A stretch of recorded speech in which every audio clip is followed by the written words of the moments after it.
மனசு மனசு சொல்லும்.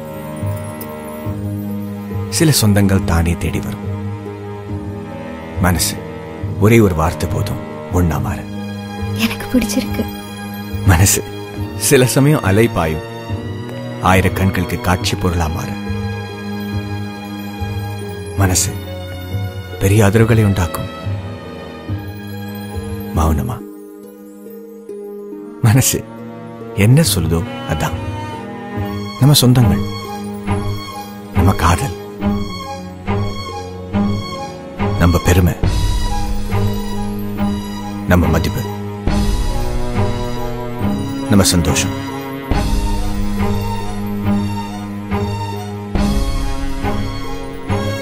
நம்ம வாழ்க்கையின் அழகான தருணங்கள்ல மனசு சொல்லும். Joya Lucas. Joya Lucas, world's favorite jeweler.